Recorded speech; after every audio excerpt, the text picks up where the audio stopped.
మా ఛానల్స్ లో వ్యాపార ప్రకటనలు, ఇంటర్వ్యూల కొరకు మాకు వాట్సాప్ మెసేజ్ చేయండి 7799978978. గురుగారు నమస్కారం. శ్రీమాత్రే నమః. గురుగారు, మనకి 2024 జనవరి 22వ తారీఖు మధ్యాహ్నం 12 గంటల నుండి 12:30 మధ్యలో మనకి అయోధ్య రామ మందిరం ముహూర్తం ఉంది. అవునమ్మా. ఆ ముహూర్తం గురించి అసలు ఆ ముహూర్త బలం ఎలా ఉంది? దానికి ఏంటంటే అమ్మా, ఎప్పుడైనా సరే ఏదైనా ఒక ముహూర్తము మనం మానవ మాతృలుగా మనం ఇంటికి ముహూర్తం పెట్టుకోవడం ఒక ఎత్తు అయితే, దైవ సంబంధించిన కార్యక్రమాలకు పెట్టుకున్నటువంటి ముహూర్తానికి దైవమే నిర్ణయం చేస్తుంది. అయితే అది ఒక్కొక్కసారి ఎలా ఉంటాయంటే, మన కంటికి కనబడేటువంటిది ఇదేంటి ఇక్కడ దోషం ఉంది అని అనిపించవచ్చు. కానీ ఒక్కొక్కసారి ఆ దోషము కూడా ఒక లోక కళ్యాణం కోసం కూడా జరుగుతుంది. ఒక్కొక్కసారి మనం చెప్పలేం. ఎందుకంటే నేను ఆ ముహూర్తం చూసినప్పుడు, నేను లగ్నంలో గురువు ఉన్నాడు అద్భుతం అని అనుకుంటాం, దశమంలో రవి ఉన్నాడు అద్భుతం అని అనుకుంటాం. కానీ నిజంగా 12 నుంచి 12:30 మధ్యలో మేషలగ్నంలో గనక ముహూర్తం అయితే ఆ ముహూర్తానికి అగ్నిపంచకం ఉంది. ఎందుకు అంటే, అగ్నిపంచకం అంటే గురుగారు పంచకరహితము అంటారు. పంచకరహితము అంటే మనకి ఏదైనా ముహూర్తం పెట్టేటప్పుడు గృహప్రవేశం కావచ్చు, దేవాలయ సంబంధించినటువంటిది ఏదైనా కావచ్చు, ఇట్లాంటి ముహూర్తాలు పెట్టినప్పుడు పెళ్ళికి కావచ్చు, ఒక గృహప్రవేశానికి కావచ్చు, ఏదైనా పెట్టేటప్పుడు తిథిని, వారాన్ని, నక్షత్రాన్ని, ఆ రోజున్నటువంటి లగ్నాన్ని, ఆ సమయంలో ఉన్న లగ్నాన్ని, 4ని తీసుకుంటారు. అంటే మేషలగ్నం అయింది అంటే 1, మృగశిర నక్షత్రం అయింది ఆ రోజు అంటే 5, 1 + 5 6. అదేవిధంగా ఆ రోజు సోమవారం అయింది అంటే 2, ఆది సోమ కదా, అంటే 6 + 2 8. అదేవిధంగా ద్వాదశ అయింది అంటే ఏమిటి 12, 12 + 8 20. 20ని 9తో భాగిస్తే 9 రెళ్ళు 18 అంటే 2 శేషం మిగులుతుంది. 2 అగ్నిపంచకంగా చెప్తూ ఉంటారు.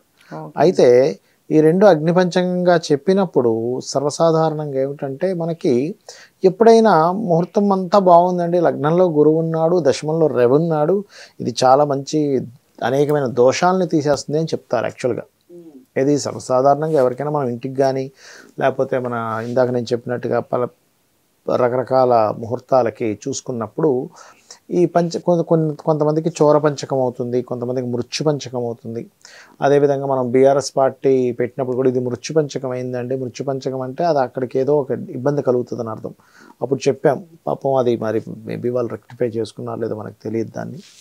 ఆ రకంగా ఏంటంటే ఈ దైవ సంబంధించిన విషయాలకి సర్వసాధారణంగా అగ్నిపంచకం అయినప్పుడు ఏమవుతుందంటే, వాళ్ళు చేసే హోమాలు, యజ్ఞాలు, యాగాలు, దానిలో కొంత దోషం పోతుంది.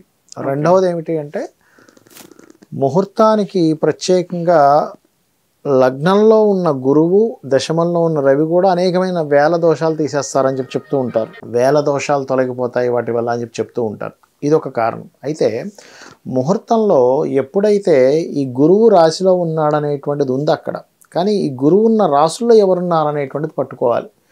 గురువున్న రాశుల్లో కుజుడు, రాహు ఉన్నారు. నిజంగా కనుక ఇప్పుడు మీరు చెప్పిన డేట్ ఆఫ్ బర్త్ పరంగా 22వ తేదీ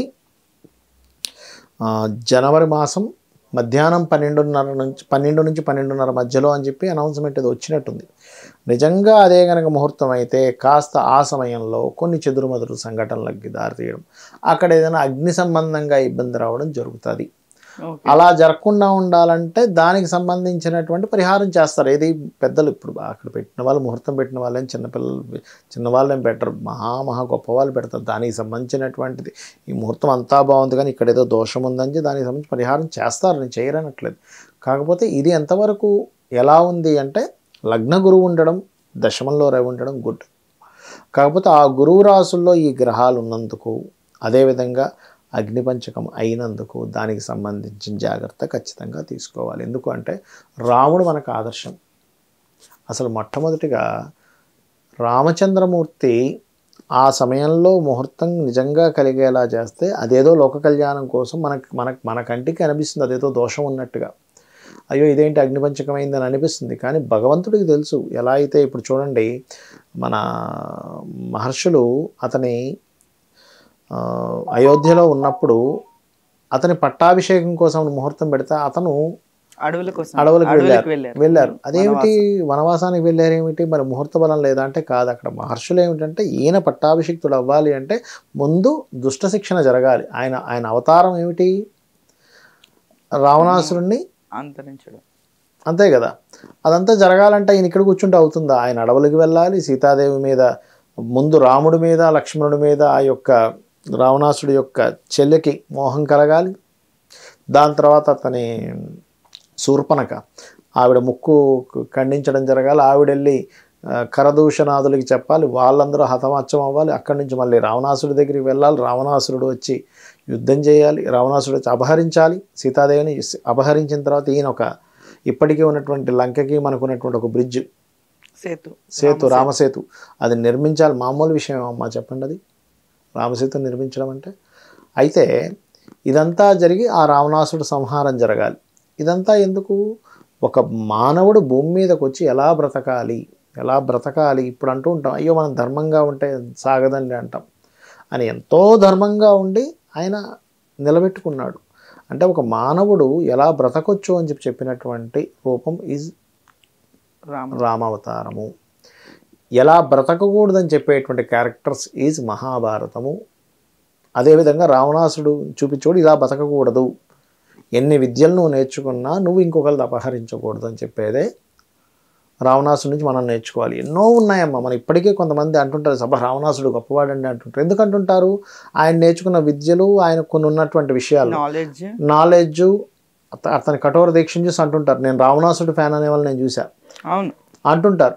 కానీ అంత గొప్పవాడు కూడా ఎందుకు మరణానికి దారి తీసుకున్నాడు? ఇంకొకరిని అపహరించడం వల్ల అనే నీతిని మనం నేర్చుకోగలగాలి. కాబట్టి ఏంటంటే ఈ ముహూర్తంలో మాత్రం కొద్దిపాటి అగ్నిపంచకం ఉంది. కాబట్టి నిజంగా ఆ సమయంలో అయితే ఇంకా మనకి వచ్చిన ఇన్ఫర్మేషన్ అయితే అది ఇంకా ఎంతకాలం ఉంది, దాదాపుగా ఇంకొక 25-28 డేస్ ఏమో ఉంది టైం. ఇది కనుక ఖచ్చితంగా రెక్టిఫై చేసుకొని కొంచెం దానికి సంబంధించిన హోమాలు, యజ్ఞాలు వాళ్ళు ఎలాగో చేస్తారనుకోండి. కాకపోతే ఈ గురువు ఎప్పుడైతే రాశిలో ఉన్నాడో, ఈ గురు రాశుల్లో ఉన్న ఎనర్జీస్తో గురువు అక్కడ ఉన్నాడు. ఉన్నందుకు గురువు ఇచ్చే రిజల్ట్ ఏమిటి అంటే కొన్ని అపవాదాలకి ఎదుర్కోవాల్సిన పరిస్థితి వస్తుంది ఆ ముహూర్తము అనేటువంటిది చూపిస్తుంది. సో అది కూడా ఒకవేళ ఏదైనా జరిగినా అది లోక కళ్యాణార్థం అని అనుకో. లోక కళ్యాణార్థమే. అంటే ఒక మనిషి అవమానపడ్డప్పుడు ఆ అవమానం ఏమవుతుందంటే అమ్మా, అది ఒక విజయానికి కూడా దారితీస్తుందమ్మా ఒక్కోసారి. ధన్యవాదాలు. శ్రీమాత్రే నమః.